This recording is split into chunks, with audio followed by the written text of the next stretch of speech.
Hey everybody, this is Ron Fuller with Eyes of Lore. I thought I'd show you the Gloom Queen Adria. Her dungeon is in the Death Marsh in the continent of Andartum. She occupied this Vol abandoned temple, which the Vol were a race before all the other races on the land, which the gods created to be an image, a strict image of their neutrality, which then they kind of had a war and killed each other out. So these temples and buildings are all underground.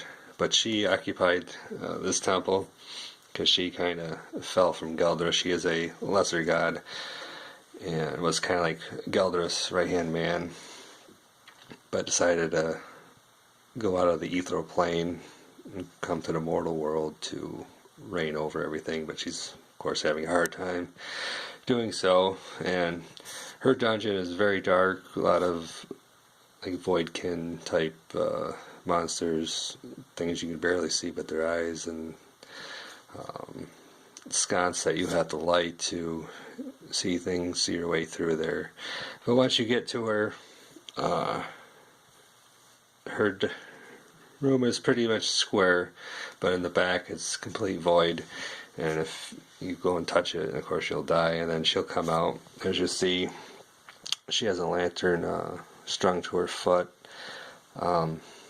When she's back there, that's the only thing you can see is that lantern going back and forth, and then she throws out her void balls that she's holding, magical void balls here, and of course they'll hurt. And then if you don't move the three pillars with the prisms on them in the correct order in the amount of time, then the void comes down to the side and starts squeezing in the dungeon little by little. And if the prism hits her, she takes a lot of damage, but she takes no damage when she's in the void. But when she comes out, she'll take a little bit of damage from the players, but mainly you have to get the prisms in place, which will be quite hard because you'll have to have the tanks to push them over and battle all the other void things and void tentacles that come out of the void.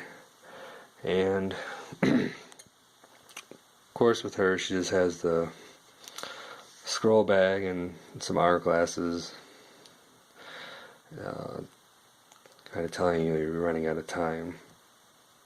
Of course she's half naked, which a lot of my things, the game will be more of adult. And then she has a Eye of the Gods behind her, which I would believe that's her symbol if I remember correctly. I drew this a long time ago, so it's kind of hard to remember what everything symbolized at the time. But so that's kind of basically what one of the dungeon bosses is. There's several dungeons, and I have several bosses and stories and lore to go with all of them, so this is just one out of many. So I hope you enjoy. If you have any questions about her, go to Facebook, Twitter, here with just /Eyes of Lore. Ask me any questions, I'll get back to you as soon as I can. Enjoy, and I'll talk to you later.